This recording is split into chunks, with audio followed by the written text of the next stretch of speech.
sounds amongst the merlins, all different variants.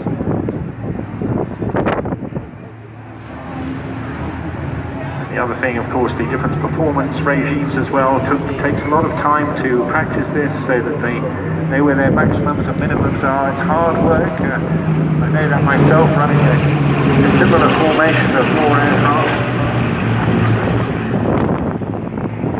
So you got the Mustang, Spitfire. Big jug there, built in 1945 at Evansville in Indiana.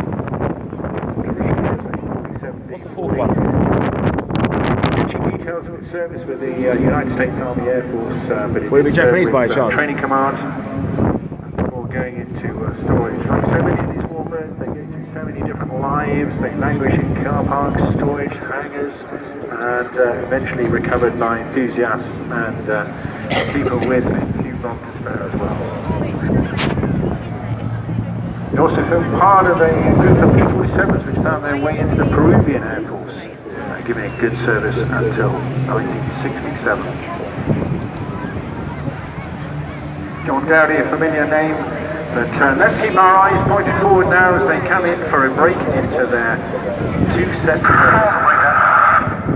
Listen in. And a great photographic opportunity, isn't that just outstanding? Oh.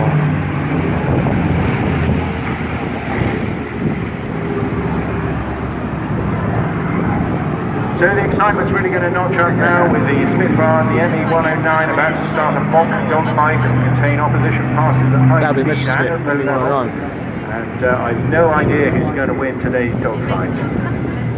While that's going on, the Thunderbolt and Mustang will just climb for height and maintain a position. Once that dogfight is concluded, then they will come back in for some close formation aerobatic maneuvers.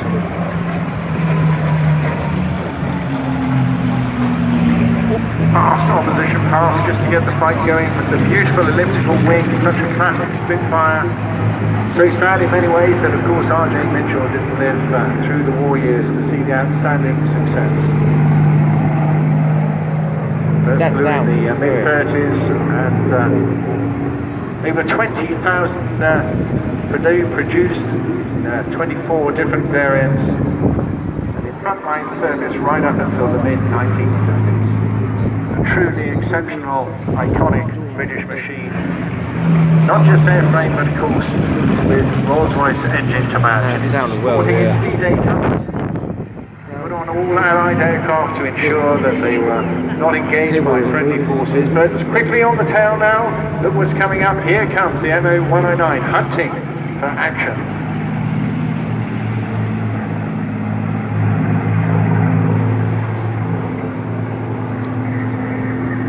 So he'll be sensing what is going on. The Spitfire, of course, turning to, as best it can, utilising its extremely much improved turn radius to get inside the 109.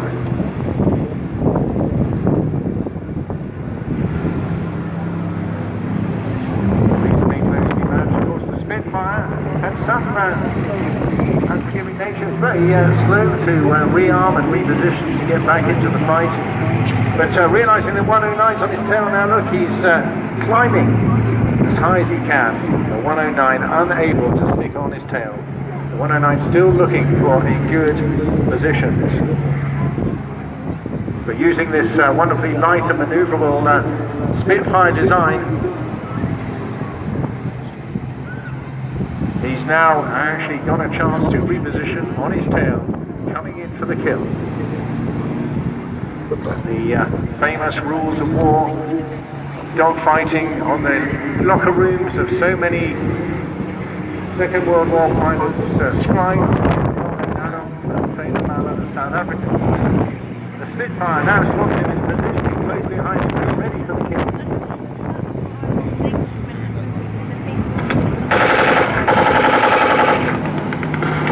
Now we've got a fight on our hands. 109 doing his very best to evade the superior Spitfire, but looking like he's out of it. Yes, he's already trailing smoke. He managed to achieve that in just a few seconds. Of course, firing just burst. Now the 109 doing his best to flee, permanently smoking. It's catching up, A look. sight that perhaps we may well have seen over the English Channel all those years ago. I think their mission complete.